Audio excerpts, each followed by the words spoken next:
วัสดีค่ะก็กลับมาช่องรักสุขภาพอีกแล้วนะคะวันนี้นะคะมาชวนทำขนมหวานแบบคลีนนะคะสำหรับคนลดน้ำหนักกันค่ะบอกเลยว่าทำง่ายทั้ง4เมนูนะคะเดี๋ยวเราไปเริ่มลงมือในเมนูแรกกันก่อนเลยค่ะเมนูแรกนะคะเราจะเตรียมกล้วยห่ามๆนะคะจำนวน10ลูกค่ะ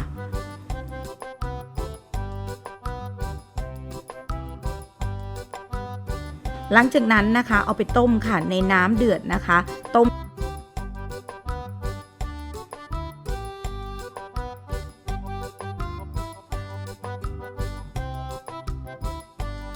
จนลักษณะเป็นอย่างนี้นะคะหลังจากนั้นค่ะปอกเปลือกกันค่ะ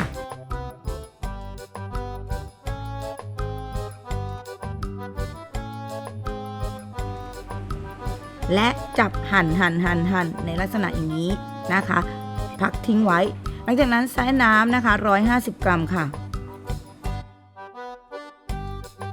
ตามด้วยใบเตยค่ะตามด้วยน้ำตาลดอกมะพร้าวนะคะต้มจนน้ำตาลดอกมะพร้าวละลายแล้วใส่กล้วยน้ำว้าลงไปค่ะ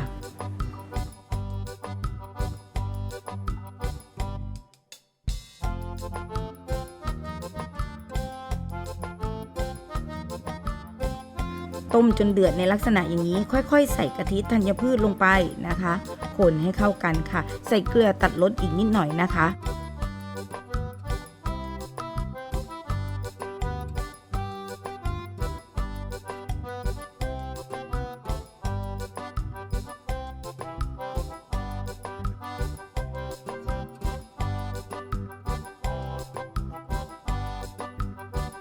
แค่นี้เราได้เมนูแรกกันแล้วค่ะไปต่อกันที่เมนูที่2จ้าถ้าเป็นกล้วยหอมก็100 กรัมบดให้ละเอียดเลยค่ะหลังจากบดกล้วยละเอียดแล้วนะคะเราก็จะใช้นะคะในส่วนของข้าวโอ๊ตนะคะเศษ1/8 ถ้วยตวงค่ะคนให้เข้ากันนะคะจากนั้นนะคะใส่ช็อกโกแลตชิพค่ะ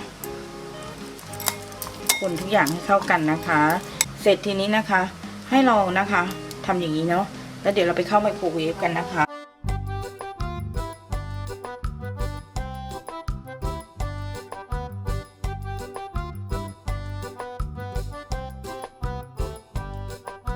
พอนั่นนะคะประมาณ 1-2 นาทีแล้วกลับด้านนะคะอย่างนี้นะใส่ไปอีก3 นาทีนะคะแค่นี้นะคะเราก็จะได้คุกกี้หนึบหนับนะคะแบบสไตล์คลีนกันแล้วนะคะให้เราใช้เนยละลายนะคะเนยสดนะคะ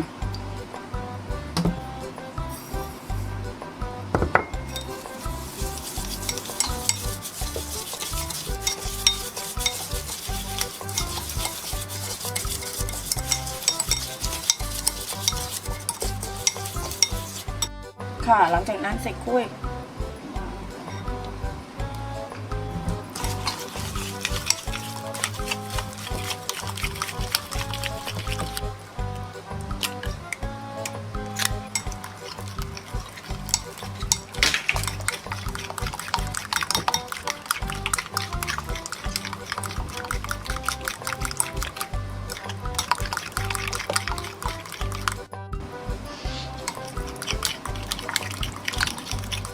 หลังจากนั้นนะคะจะใส่แป้งถั่วขาวนะคะซึ่งตัวนี้จะดักจับไขมันได้ดีนะคะรวมถึงแป้งนะคะได้ดี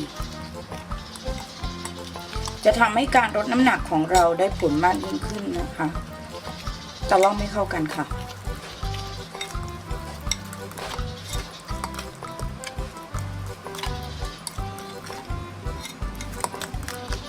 เนื้อจะเป็นแบบนี้นะค่ะใส่เบกกิ้งใส่ผงฟูนะคะ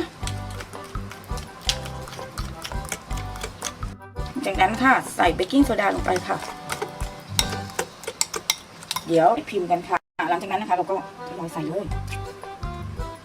ใส่ประมาณเศษ3/4 ถ้วยนะคะเพื่อที่จะมันจะได้เงินดูสวยๆนะตัวนี้จะดักจับไขมันได้ดีมากนะคะเหมาะสำหรับคนที่ลดน้ำหนักได้ดีมากเลยค่ะหลังจากนั้นนะคะโรยเม็ดธัญพืชตามเราชอบเลยนะคะ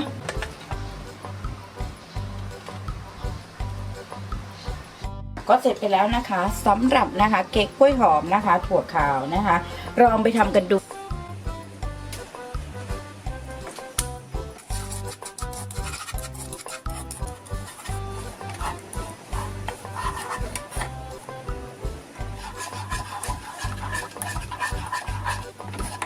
เราก็จะได้น้ำตาลอย่างนี้นะคะยามใช้ไฟต่ำนะคะในการทำนะคะ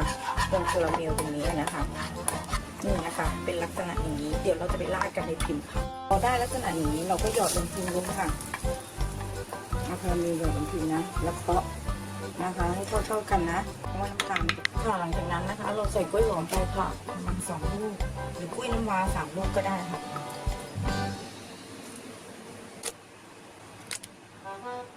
ใส่นมสดนะคะรสจืดลงไปค่ะทำด้วยไข่ค่ะ2 ฟอง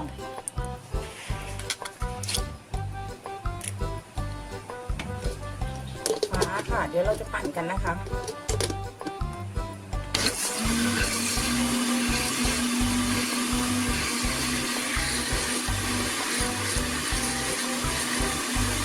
จนเนื้อละเอียดในลักษณะอย่างนี้นะคะเดี๋ยวเรากรองนะคะแล้วก็นำไปใส่ในพิมพ์กันค่ะค่ะหลังจากที่เราปั่นแล้วนะคะ เราก็มาใส่ในพิมพ์กันนะคะ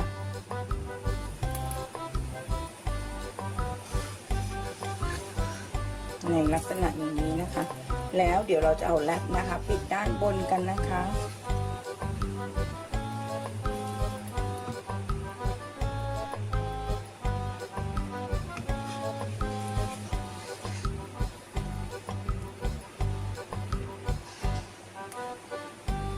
เดี๋ยวเราจะปิดด้านบนกันค่ะทีนี้เราก็จะปิดด้านบนอย่างนี้นะคะเพื่อที่จะเอาไปนึ่งกันนะคะทุกอันเลยนะคะแล้วเรานำไปนึ่งกันค่ะ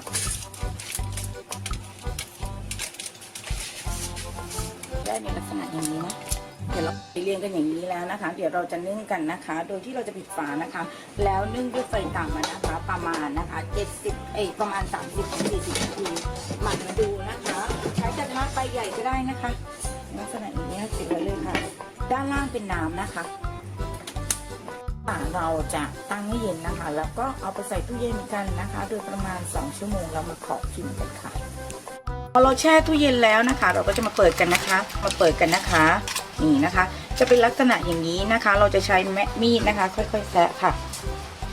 เดี๋ยวเราก็จะปิดนะคะแล้วก็เขย่านะคะค่ะเป็นไงมั่งคะทั้ง4 เมนูนะคะสำหรับขนมหวานลดน้ำหนักทำไม่ยากนะคะและที่สำคัญนะคะเหมาะสำหรับคนลดน้ำที่สำคัญนะคะเป็นตัวช่วยลดน้ำหนักได้ดีค่ะเราเจอกันใหม่คลิปหน้าสวัสดีค่ะ